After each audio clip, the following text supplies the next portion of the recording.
he doesn't have one single minute to be in the chair because totally it is collapsed. इतना ज़्यादा अत्याचार और murder हो रहा है, it is in such a big way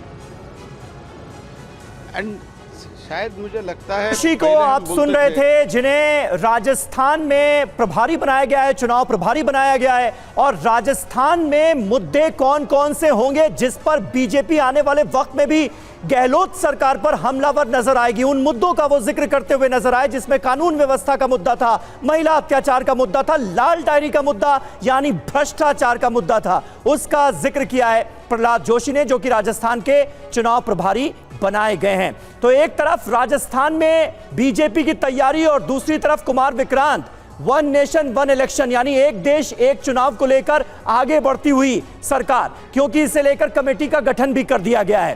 किस तरह से यह मुद्दा मुंबई में छाया हुआ है, जरा बताएं।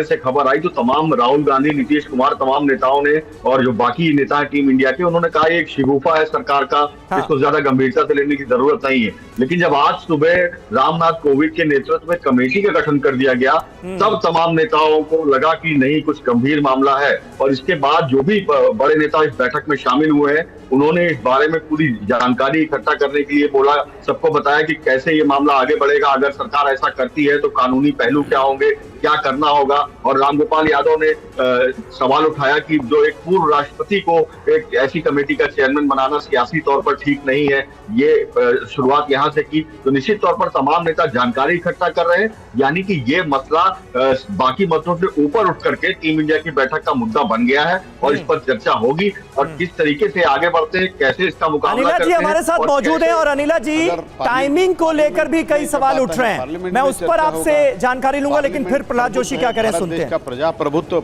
एकदम मैच्योर्ड है, प्रबुद्ध प्रजाप्रभुत्व है, उसमें चर्चा होगा, इतना घबराने का क्या बात है।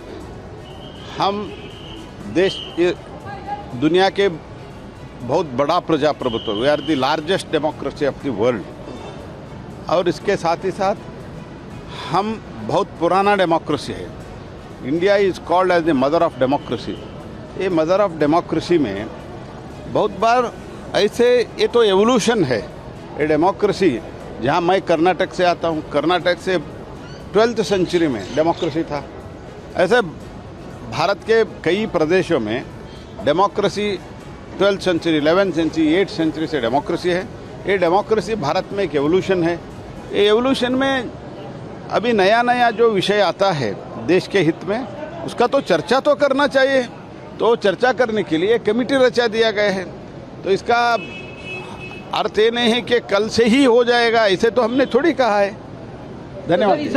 विशेष सत्र बुलाया गया है। विशेष सत्र में जो एजेंडा है आपसे जरूर, मैं इधर ही रहता हूँ, 2-3 दिन में फाइनल, 3-4 दिन में जब फाइनल होता है मैं आपसे चर्चा जरूर करूंगा। इंपॉर्टेंट आइटम है, इसीलिए हमने बुलाया है। इससे पहले भी इलेक्शन हुए हैं सर देश में, ऐसा नहीं है कि लोकसभा विधानसभा ये पहली बार इलेक्शंस कई एक साथ हुए हैं, पहली बार।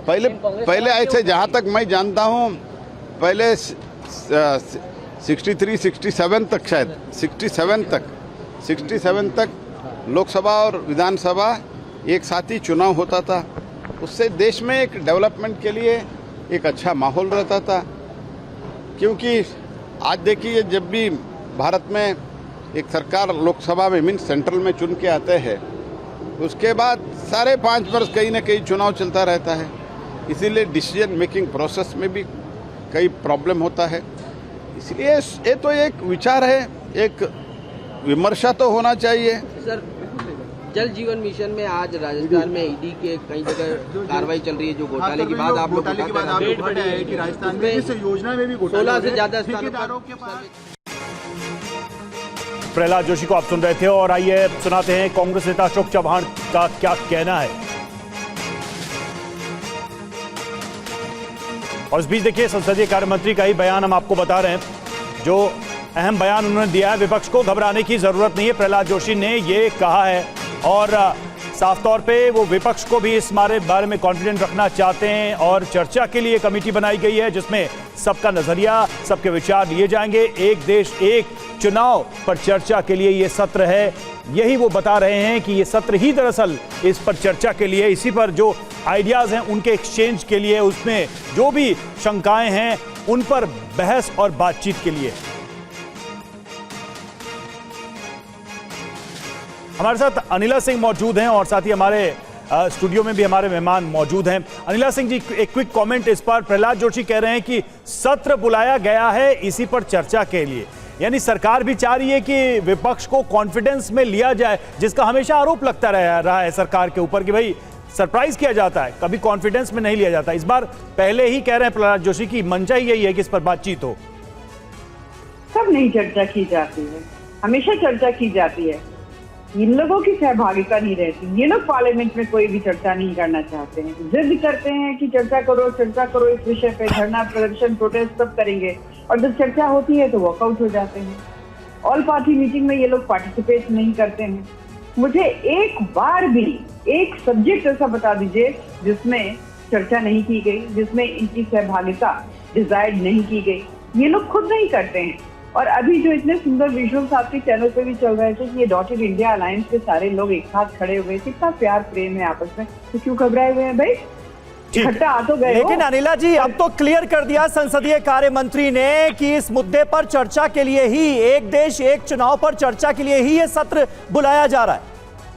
मैं वही तो कह रही हूँ, यही विषय नहीं, पहले भी जितने विषय हुए हैं हमेशा बुलाया जाता है, ये लोग नहीं आते हैं। हाँ, पर इनकी एकता घबराए हुए क्यों है? वैसे तो ठीक है जयशंकर जी, इस चीज को कैसे देखते हैं? मोदी जी, प्रहलाद जोशी ने जो बयान दिया है और एक तरीके से वो इनवाइट कर रहे हैं पूरे ऑपोजिशन को।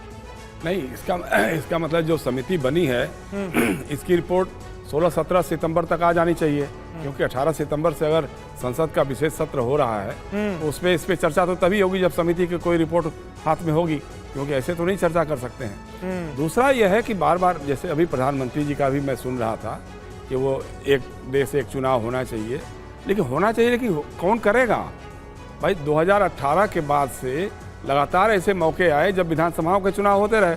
अगर आपकी इच्छा शक्ति होती, अगर आप चाहते तो कुछ विधानसभाओं के चुनाव को प्रीपोन कर लेते, कुछ को पोस्टपोन कर लेते, कम से कम एक साथ करा लेते। आज तक जम्मू कश्मीर में विधानसभा का चुनाव नहीं करा पा रहे हैं आप, और बोलते हैं हम दुनिया के सबसे बड़े लोकतंत्र हैं, सबसे पुराने लोकतंत्र हैं। अभी कितने सालों से पड़ी हुई है विधानसभा, हालात भी सुधर रहे हैं, लगातार आपके में आता है कि उसके बावजूद नहीं कर पा रहे हैं। तो कहना और उलझाना तो अलग चीज होती है। असल दिक्कत क्या है देखिए, लेकिन अब इस कदम के जरिए क्या मोदी सरकार अपना विल पावर दिखा रही है? जयशंकर जी, समीर एक मिनट, क्या है? हाँ, असल में दिमाग में आइडिया ये है कि 1 लीडर 1 नेशन 1 इलेक्शन, एक नेता के नाम पर चुनाव होगा और पूरे देश में होगा, एक साथ होगा। क्योंकि अवधेश जी कुछ कहना चाहेंगे? नहीं, भाजपा के लोगों में ये लगता है कि जब राज्यों में चुनाव होता है तो लोग कहते हैं साहब फला से बैर नहीं, मोदी जी से बैर नहीं, और फला की तेरी खैर नहीं। तो अगर एक साथ चुनाव, अवधेश जी क्या कहेंगे आप? तो फिर मोदी जी के नाम पे होगा। क्या वाकई में ऐसा है क्या कि विधानसभा चुनाव में भी नरेंद्र मोदी का चेहरा और वो जो इश्यूज हैं उसका इस्तेमाल किया जाए? हालांकि हमने देखा है कि प्रधानमंत्री विधानसभा चुनाव में भी जाते ही हैं, देखिए, और वही नारे लगाए जाते हैं, कहीं हार मिलती है कहीं जीत मिलती है। भारतीय जनता पार्टी का सर्वाधिक लोकप्रिय नेता है, चाहे देश के भी सर्वाधिक, तो उनके नाम का इस्तेमाल तो होता है, होगा,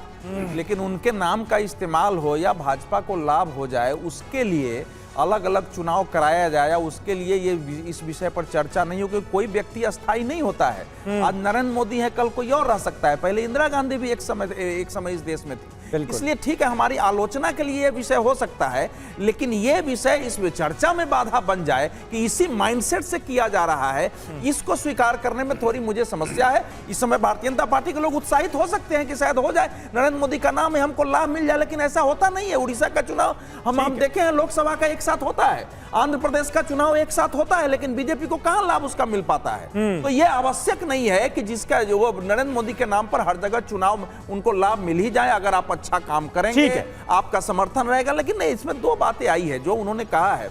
इंडिया, देखिए INDI एक गठबंधन के लिए तो एक बढ़िया अवसर। सर, वक्त हमारे पास इतना ही था। मैं जानता हूं ये मुद्दा ऐसा है, इस पर लंबी चर्चा हो सकती है, लेकिन फिलहाल आप सभी का बहुत बहुत शुक्रिया।